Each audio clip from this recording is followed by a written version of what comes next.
How you guys doing? It's Ikawang here, and on our call here today we have Ryan Williams, and his business name is called Bare Knuckles Detailing. What's it called? Bare Knuckles Detailing? Yep. Yep. Yeah.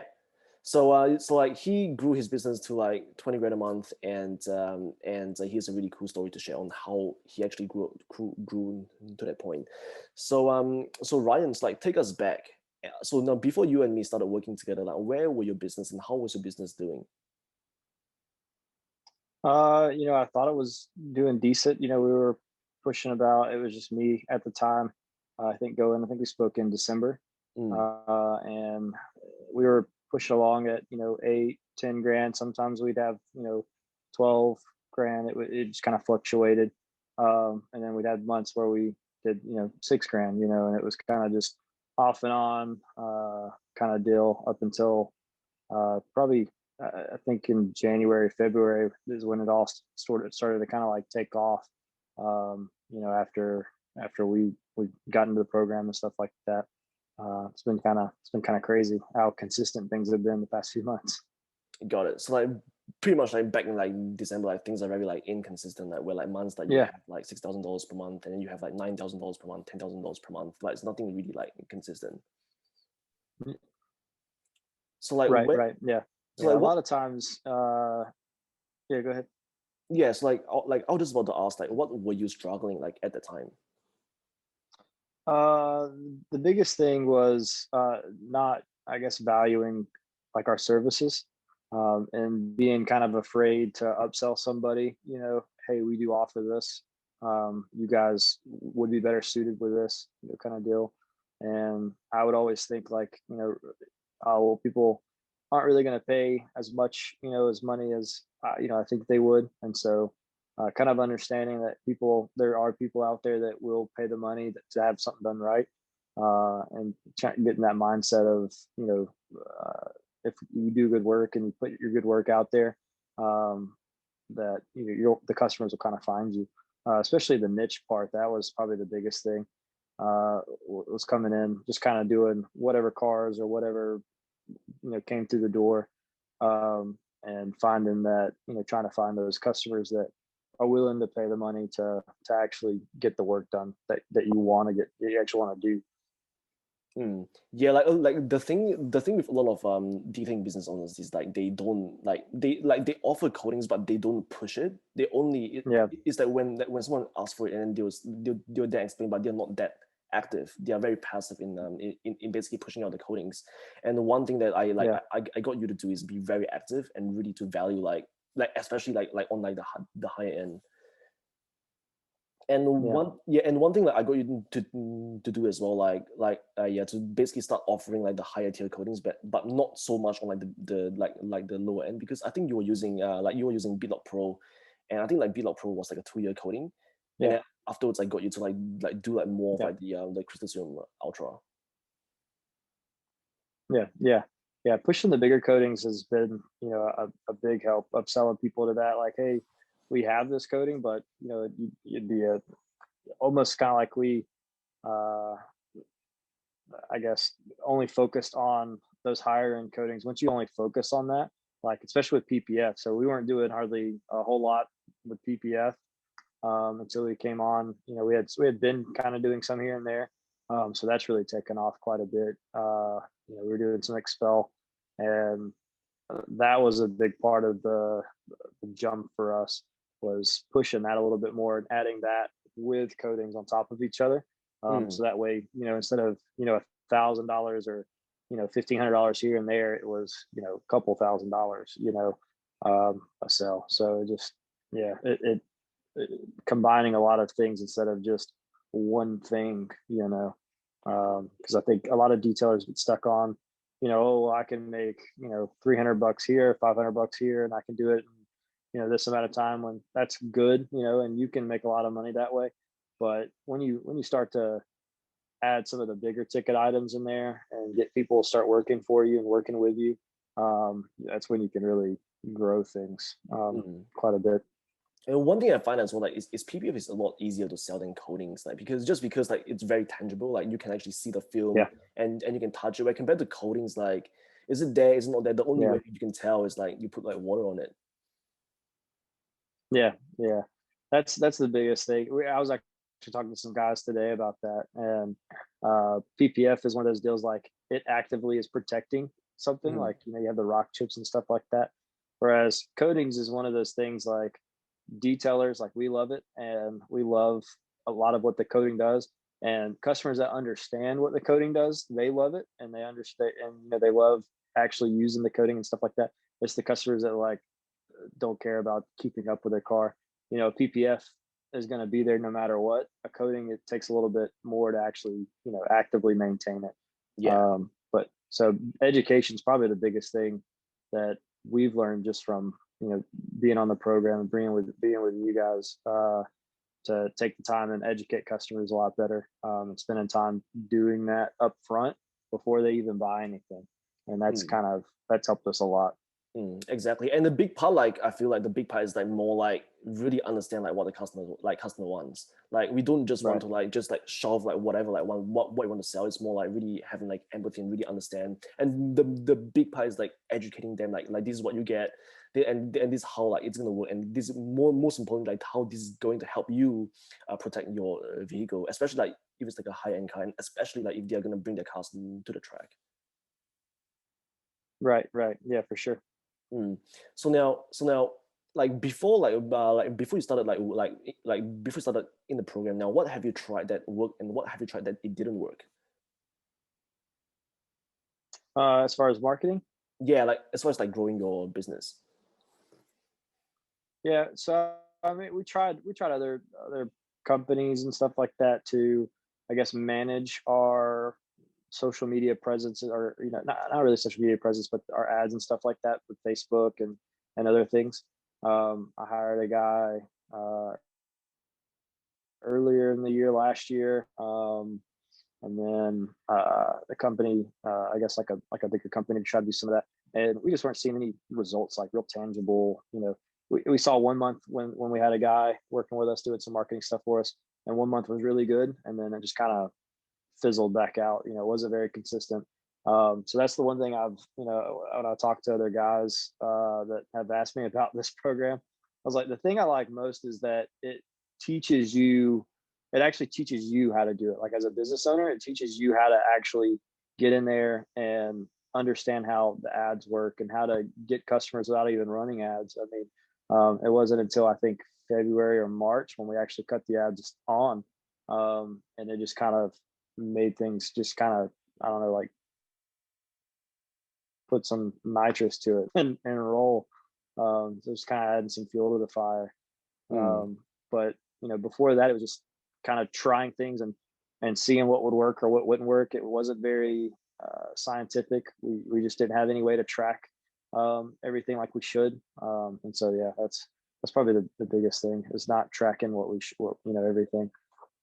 Yeah, the problem with a lot of like these marketing companies is because they don't understand the nuances between like the detail services. Like they think that detail is just detail, Yeah. but there's a difference between like detail and wash and a coating, and Right. like they don't understand the nuance differences between them, and then they think that they all sort of like falls under the umbrella. And one thing about marketing companies is like they can generate like leads, but is it coding leads, or is it like leads that people just Right. just want an interior like done in the car? So Right.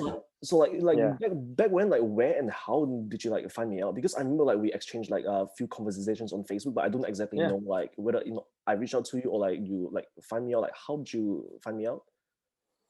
Um, and I can't even remember. I know that we were friends on Facebook somehow, and I had messaged you a long time. I guess probably been a year or so ago, and Yeah, then yeah. uh, I got busy and just forgot. Just kind of forgot about it and didn't think much about it. And I think we were trying out a guy that was local here in town at the time, and then I was like, about the end of last year, I was like, all right, I've been kind of following you for a while. The social proof was kind of there with seeing some of the stuff that you were doing. And the biggest thing that kind of, I guess, turned me on to you and what you're doing is you actually understood like the business, was the biggest thing. There's a lot of, like you said earlier, a lot of these marketing guys, they, car wash is a car wash, detail is car wash, And so that's how they kind of pushed it. And coatings and PPF is not that clientele at all. Exactly. So that was, after seeing that and being in, I guess your other group that you have that a lot of guys are in, and just seeing you kind of interact with people. That's really what kind of brought me in to want to actually message you and get on a actual call with you. Got it. Okay, so now, just walk me through, walk us through, the process that you did. So, you almost I think you did about 19,000 last month. You almost hit 20 just because of that PPF job that you Yeah. were mentioning, and then this Yeah. month, that was kind of funny Yeah. month, and then afterwards this month you hit 21. So now, Yeah. what was the transformation, the process looks like?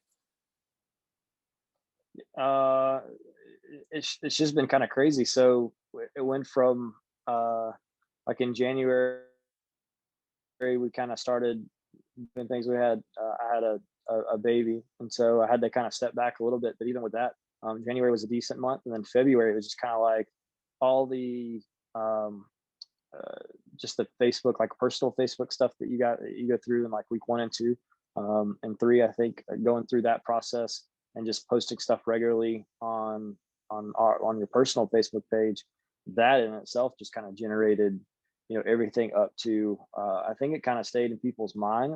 I noticed that I was getting calls from customers or from people that I've talked to before that I guess either kind of forgot about us.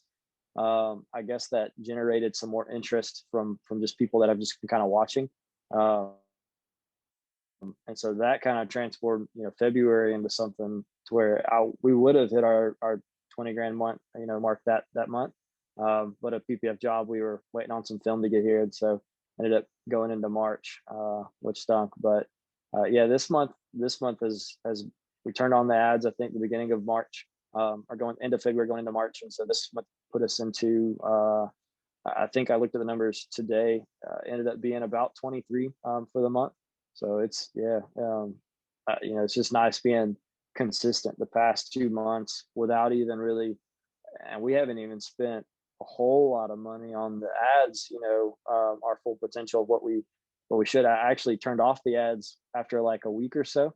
I had to turn them off because I was getting so many calls or so many leads that it was hard for me to like get back with the customers, and it was crazy the amount of leads we got in a short amount of time. That was really cool to see.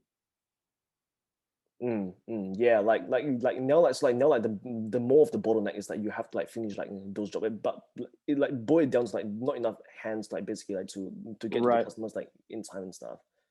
right. So that's what the next hurdle is, to see, how I can step back and show the guys that I've hired, how to do that, so we can hit that, $40,000, $50,000, a month thing. Because I don't see why we couldn't do that. It's just kind of turning it on and I guess ramping up what we're doing already. Mm. How did you hire your, because you were working by yourself, right? And then you had guys that come and go, but nothing really not like a full-time guy that actually Yeah, in your business. So it's when did you start hiring someone, and how did that process look like? yeah. So it's actually pretty recent. So I had come January, beginning of January, had hired on a tent guy. So he brought on some stuff. So we had some stuff with tent that was starting to go, but we really didn't start pushing that until about February as well. So that kind of helped with that, and he can do tell and stuff as well, and so he helped with that. But it wasn't until probably 2 or 3 weeks ago I finally was like, all right, so this is the second month we've been pretty busy, and doing that much volume by yourself is just crazy. Mm. And so we ended up, reached out to a couple people and put some fillers out there that we were hiring, and we got two guys that do all of our maintenance wash stuff now, and is trying to catch up with that's kind of stuff, while I pretty much focus on a lot of the coatings and PPF stuff and all that kind of thing, and all that kind of stuff. One thing, like one thing I want to put it, like give like a tip as well, like you know how like use like the week threes strategy, like you can use the same strategy to actually hire one of the best people because they already have been following you for a while. They know your business, they know your brand, and when it comes to hiring, the most important thing to get employees to stick is pretty much like your branding, your Mm-hmm. what you're trying to achieve, your mission, your vision, your culture. All of that is going to help you to like allow Mm-hmm. you to like hire really good people. And using just a Facebook personal profile strategy, that's how you like that's how like a lot of the other guys as well, like they hire really good hires is through like that Facebook like Yeah. strategy. Yeah. Awesome. Yeah. That's pretty much what we did. I put it out on my Facebook page and was like, "Hey, we're hiring some guys. Let me know if you guys know somebody that might fit." And that's pretty much the route we went. So yeah, awesome. Mm, mm. All right, awesome. Right Okay, so now, now, right now it's right now it's I heard something this morning. Somebody was saying about just about employees. And he was talking about how you look at employees as managing versus measuring them. And you get to manage employees, you have to go back and check over them all the time. That kind of babysit for certain kind of employees. He said, or you have employees that you actually can measure their progress and measure their work, and they actually are worth basically their weight in gold, and so that's the next step of the process of finding, making sure that we do have the guys that do fit that bill. So that's something good that I heard this morning. I was like, that's good. mm, mm. It is. And one thing is like one thing I found like really works, and that's like what we do as well, like is we give them like that vision, like that power to make decisions. Because like if I give them the problem is that you have to correct in this car. How you do it, I will let you figure it out. And just giving them that Hmm. responsibility and just giving them that power to like decide what to do instead of like just babying them, just give them like all the steps and Yeah. process. They will actually, what you will find is that those really talented and really passionate people, like those guys who are really passionate, they will find a way regardless, and they will get it done. And that's like, Yeah. if you think about it like this way, like if you plant seeds and stuff, you don't keep watching and how they grow and stuff. You just let nature just do its thing, and it will grow. Yeah. Yeah. For sure. Mm. Okay, so now for detailing business owners that want to grow their business, what advice can you give them on how to actually do it? What are like two or three advice that you can give them? The biggest thing is trust the process. Find some guys that you're going to network with, and learn and listen from them. A lot of times, detailers, we can kind of get stuck in our own kind of ways of doing things.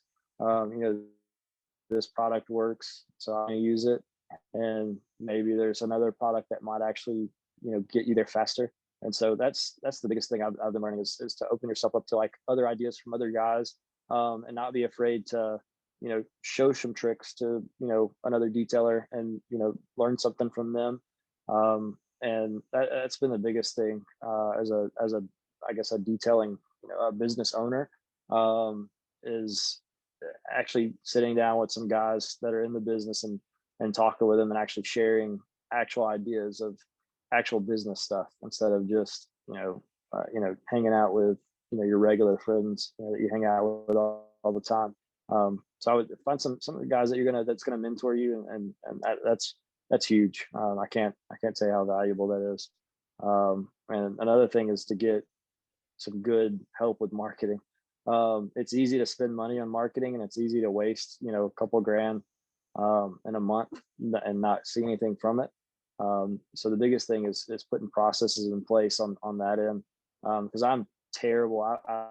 I'm straight. I'm being honest. I'm terrible at like the process and the back end of things, of sitting down and actually like making sure that I go through all keeping track of everything and tracking stuff.